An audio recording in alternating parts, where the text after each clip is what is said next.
Hi guys, welcome to another beer review. Today we've got another beer from Crew Republic. This is one that I picked up from a supermarket in Cologne. And yeah, if you haven't checked out already, there's a playlist full of Crew Republic beer reviews. Definitely one of the better German breweries, craft breweries that is, that I've come across. Definitely, I think they would be my favourite Munich-based craft brewer. Some fantastic beers, and even the ones that I didn't like as much as others were very, very solid. So yeah, if you want to find out more about those guys and if this beer has intrigued you about them, then links are down below. But yeah, this is part of the experimental line that they do, and this is the barley wine version 2.3. Now, I couldn't tell you what the difference is between this and previous incarnations, but I'm sure any information that I provide down below in the video description should hopefully, give you a little bit more insight into this beer. So this is a barley wine, clocking in at 10.1% with an IBU count of 65. And the hops used are Hercules, Fuggles and East Kent Goldings, and malts are Pilsner and Crystal malts. And yeah, all the experimental bottles pretty much have the same label, and then they're differentiated by the label on the neck, and there's the experimental crown. Now, barley wines, I've not had too much experience with. I think the only other barley wine that I've reviewed on the channel was it the Hinterland or the Mashtag from Brewdog? I can't remember, but yeah, you can go through my channel and look it up if you want to. So yeah, not too familiar with barley wines. All I know is that they were basically brewed back in the day to basically compete with wine strength, wine strength wines. That doesn't make sense. Hence the reason why it's called. Sorry, there's a big friggin' daddy long legs in the corner of the wall. It doesn't matter. And yeah, so it's just basically a strong, really strong British ale. Sort of like the British equivalent of a Belgian strong ale, I'm guessing. But yeah, I'm looking forward to this one to see what it's like. And don't know why, I was expecting it a little bit darker than that, to be honest. I don't know, I didn't know if I was expecting more of like a stout-like consistency, because like I said, my experience with the style is quite limited. But yeah, that's a really nice deep brown colour with some reddish hues, like a really deep, intense, oaky amber sort of colour as that's pouring in the glass. That looks really, really nice. It's not what I was expecting it to be, but it looks good. Nice amounts of carbonation rolling all the way up to the top.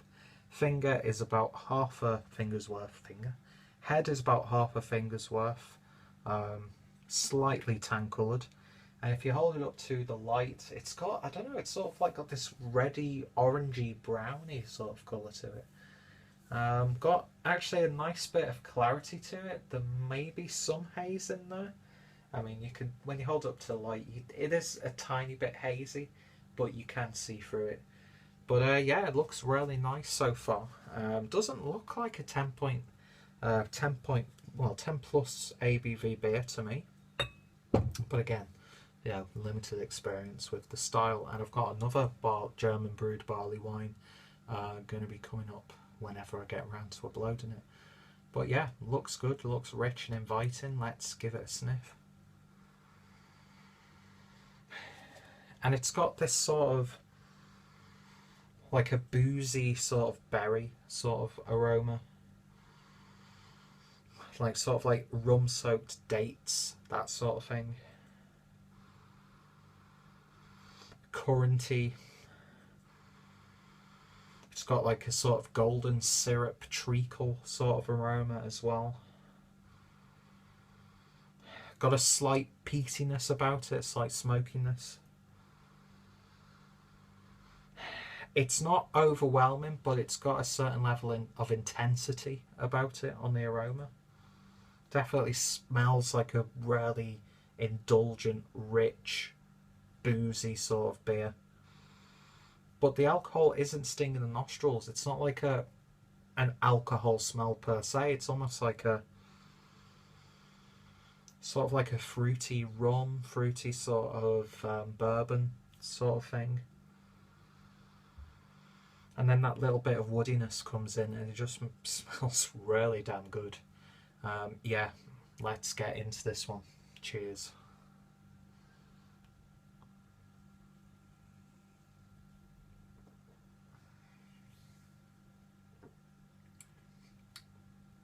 Okay. I'm getting like a slight sweet spiced rum sort of flavour there. Picked up a little bit of a light caramel.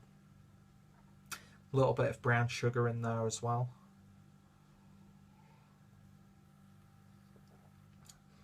It's weird because when you're drinking it, you don't really taste the alcohol and you don't really get that alcohol sensation that's going down. But you get like a really strong biting alcohol bitterness as it's going in.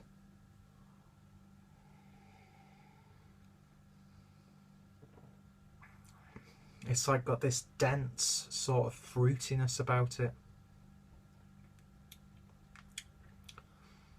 There's almost like a slight licorice in there as well.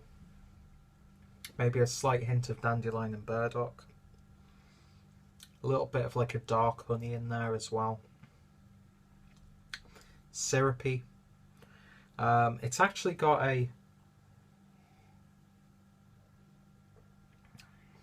medium to heavy mouthfeel,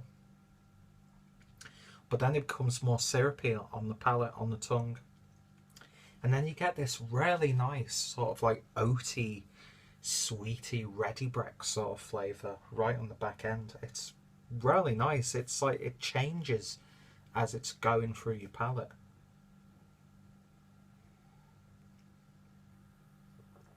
I'm getting slight spices in there. Oh, there's just something on the back end. It's a familiar flavour, but I just can't for the life of me describe what it is. But it sort of almost like lifts the beer and adds a little bit of vibrancy to me. You know, for a 10.1% beer and a barley wine at that,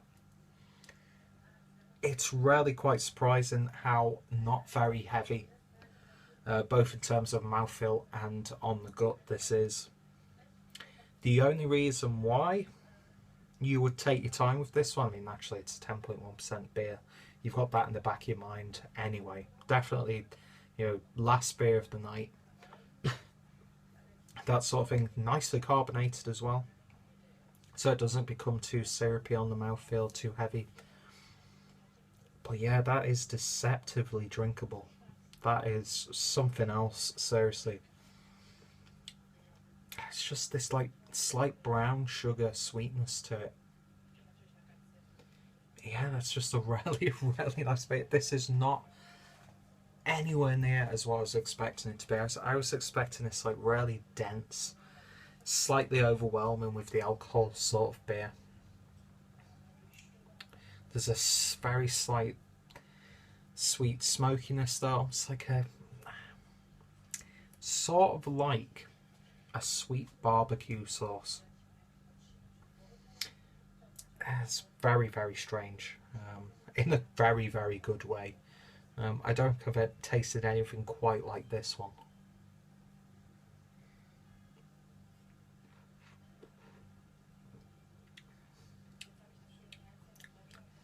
Yeah, there's this like fruitiness on the back end that I'm not even going to waste any more time trying to pick up. It's such a complex beer, such a robust beer, but surprisingly easy to drink. It's not too overwhelming. I mean, I wouldn't say this is a beer, if you're new to craft beer, jump straight into it. But if you wanted to try a barley wine, then it's got like a sense of accessibility to it. Yeah, this is just, I don't know, I'm almost lost for words. It's so hard to describe what I'm tasting in this one. But what I am tasting is really, really, really damn good. So yeah, highly, highly recommended from me. It's an easy. It's not a perfect beer because I don't really have too much reference with the style, but in a beer in its own right, there's nothing in there that I can fault. So I don't know whether to give this a full 10 out of 10 or a 9 out of 10. But yeah, that's a special beer indeed. It really, really is. I've just lost for words on how to describe it.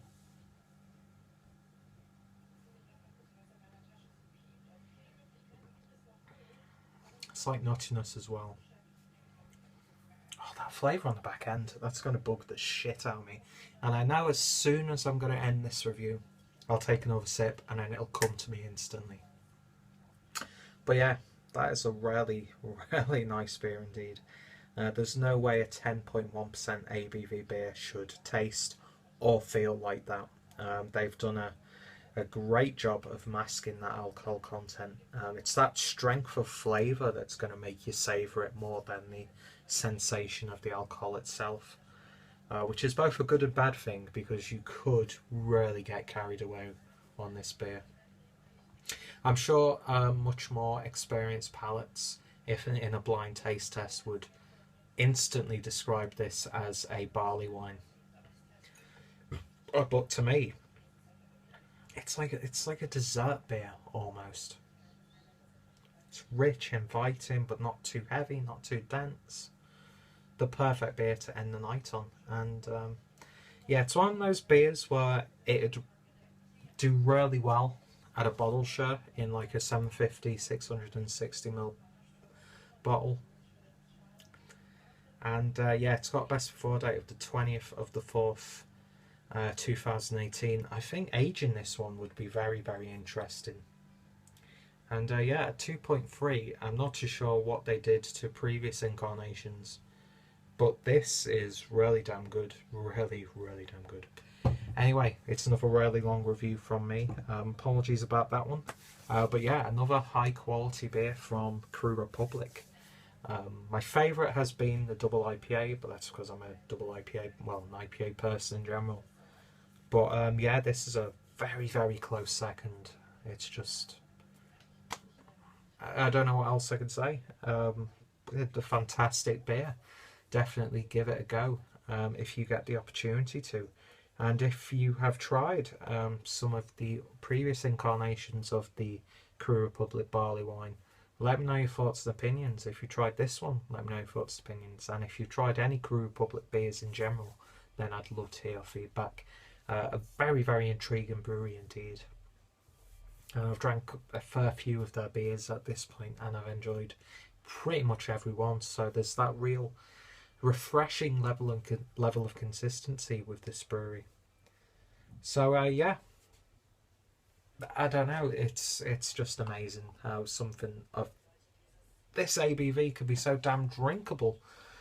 And yeah, I'm just going to enjoy the rest of this one for the rest of the evening. So yeah, thank you guys for watching, and I hope I haven't bored you to tears or made you fall asleep.